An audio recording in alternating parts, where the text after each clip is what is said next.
Hello good morning friends. आज हम पढ़ेंगे विद्युत क्षेत्र की तीव्रता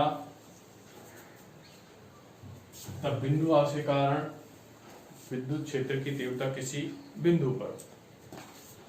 देखिए, इससे पहले हम कल का थोड़ा सा रिवीजन कर लेते हैं। कल हमने विद्युत क्षेत्र की तीव्रता का पढ़ा था E बराबर F/Q0। यहाँ पर F किस में था, न्यूटन में, और आवेश किस में था, कूलम के अंदर। ओके, तो हम कह सकते हैं यदि Q0 बराबर 1 कूलम या एकांक, तो हमारे फॉर्मूले में वैल्यू क्या हो जाएगी, E बराबर F/1। तो E बराबर कितना आ जाएगा, F। अतः विद्युत क्षेत्र में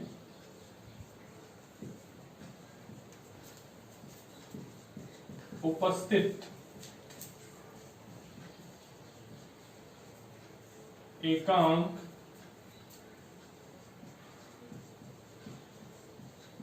आवेश पर लगने वाला बल विद्युत क्षेत्र की तीव्रता के बराबर होता है। इस फॉर्मूले से क्या निकला है, इस फॉर्मूले के अंदर हमने ये कल हमने पढ़ लिया था फॉर्मूला कि यहाँ Q0 क्या है, परीक्षण आवेश है, टेस्ट चार्ज TC। तो Q0 का मान कितना रखा था, 1 कूलम। तो हमारे पास E बराबर कितना आ गया, F। आपको पता है कि ये परीक्षण आवेश किसी रेंज में प्रेजेंट रहता है हमेशा, किसी भी आवेश, धनावेश हो चाहे ऋणावेश। तो हम कैसे विद्युत क्षेत्र किसके कारण होगा, जो भी आवेश है, चाहे धनावेश है चाहे ऋणावेश है, तो उस आवेश के उस विद्युत क्षेत्र की उपस्थिति में एकांक आवेश पर जो लगने वाला बल होता है वो किसके बराबर होता है, विद्युत क्षेत्र की तीव्रता के बराबर होता है। एक छोटी सी डेफिनेशन है ये किसकी, विद्युत क्षेत्र की तीव्रता की। जबकि कल हमने क्या पढ़ा था, विद्युत क्षेत्र में किसी परीक्षण आवेश पर लगने वाले बल F तथा उस परीक्षण आवेश Q0 का जो अनुपात होता है वही इंटेंसिटी ऑफ इलेक्ट्रिक फील्ड, विद्युत क्षेत्र की तीव्रता कहलाता है। इसका मात्रा न्यूटन अपॉन कूलम पढ़ा था कल हमने, इसका V में सूत्र भी निकाला था। ओके, लिख सकते हो, उतार सकते हो या स्क्रीनशॉट ले सकते हो, जैसी व्यवस्था है आपकी।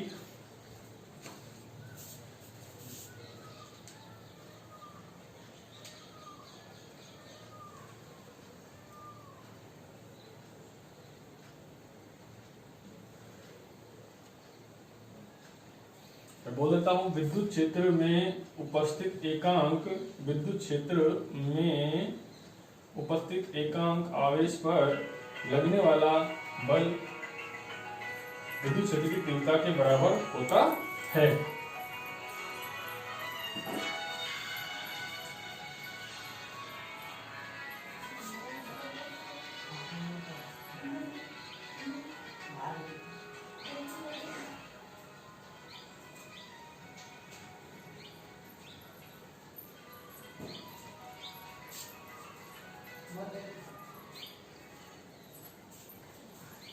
ओके, मैं रफ कर रहा हूं।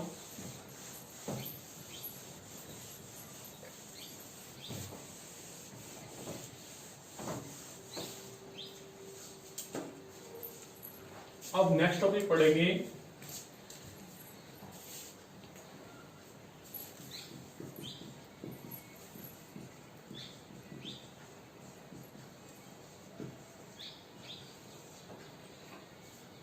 किसी बिंदु आवेश के कारण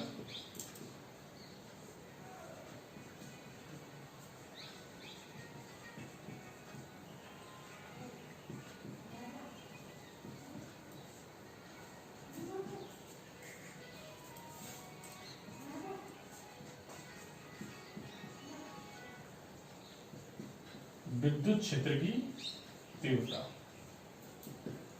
किसी बिंदु आवेश के कारण विद्युत क्षेत्र की तीव्रता, ये टॉपिक है हमारा next. A electric field intensity due to a charge. इसमें होगा क्या, देखिए हम सबसे पहले एक छोटा सा डायग्राम बना लेते हैं कि ये कोई आवेश है प्लस क्यू, ये क्या है, बिंदु आवेश है।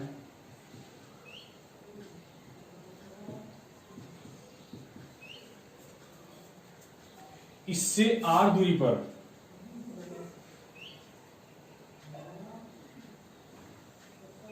कोई बिंदु है P, जहां पर एक परीक्षण आवेश Q0 रखा हुआ है। ये दूरी r है। ये क्या है, परीक्षण आवेश।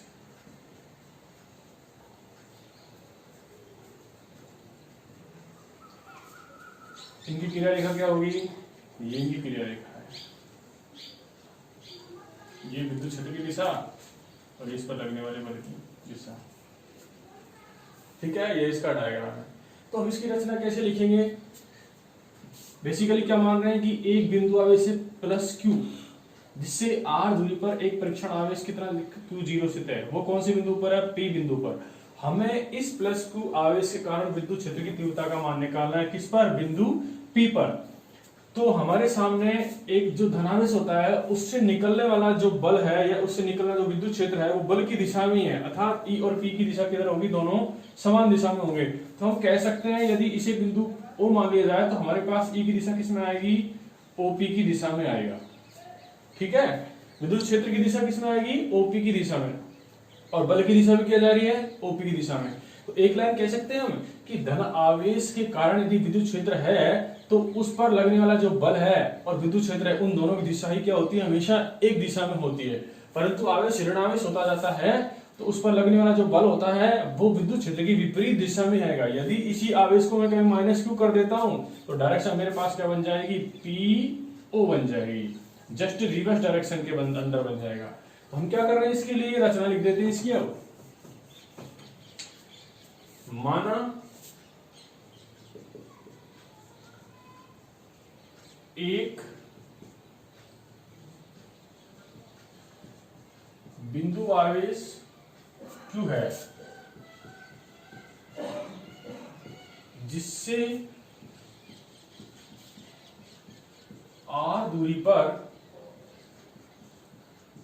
कोई बिंदु P पर परीक्षण आवेश Q0 की परिकल्पना करते हैं। इस बिंदु P पर ही विद्युत क्षेत्र की तीव्रता का मान ज्ञात करना है। ओके, ये हमारे पास क्या हो गई इसकी रचना। अब देखें क्या प्रूफ, ये क्या आ गया, इसका चित्र आ गया।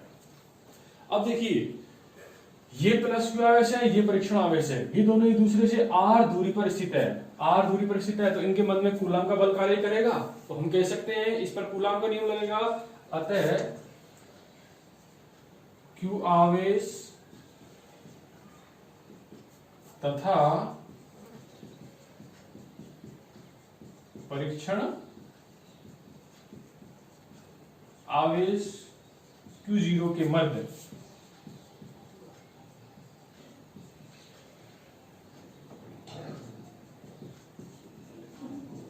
लगने वाला विद्युत बल F कितना आएगा, K Q0 अपन कितना R² न्यूटन। समीकरण 1। अब हम क्या जानते हैं, विद्युत क्षेत्र की परिभाषा से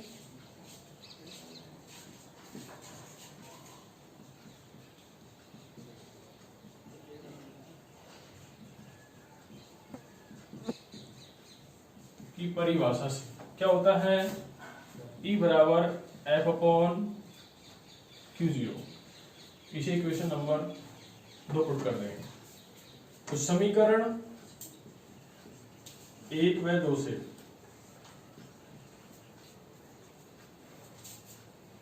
ई बराबर कितना आ जाएगा, एफ का मान पुट कर दो, K Q zero upon Q zero into R square. इस क्यू जीरो से ये कट गया, ई कितना है हमारे पास, ई बराबर K Q upon R square, newton by coulomb, newton बटे कूलम आ गया। हमारे पास विद्युत शक्ति कितने आ गई, के क्यू अपॉन आर स्क्वायर। अतः हम कह सकते हैं, अतः बिंदु P पर विद्युत क्षेत्र की तीव्रता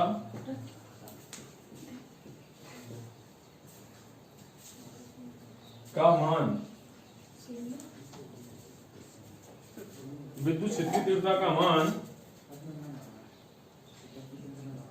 दूरी r के वर्ग के व्युत्क्रमानुपाती होता है। अर्थात हम कह सकते हैं E इज प्रोपोर्शनल टू कितना, R स्क्वायर। ओके, अब एक छोटी सी बात हो रही है हमारे सामने, क्या बनेगा, E और R में ग्राफ पर बनेगा, E व R में ग्राफिक संबंध, ये लो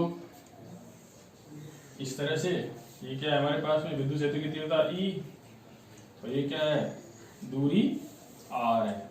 किस रूप में आएगी, पैराबोलिक रूप में, इस तरह से ये ग्राफ बन जाएगा। तो हम क्या कह सकते हैं कि इन दोनों आवेशों को क्या लग रहा था, कूलाम बल। कूलाम बल का जो इक्वेशन आया था उसको हमने किस रख दिया, विद्युत क्षेत्र के सूत्र में, ये बराबर है।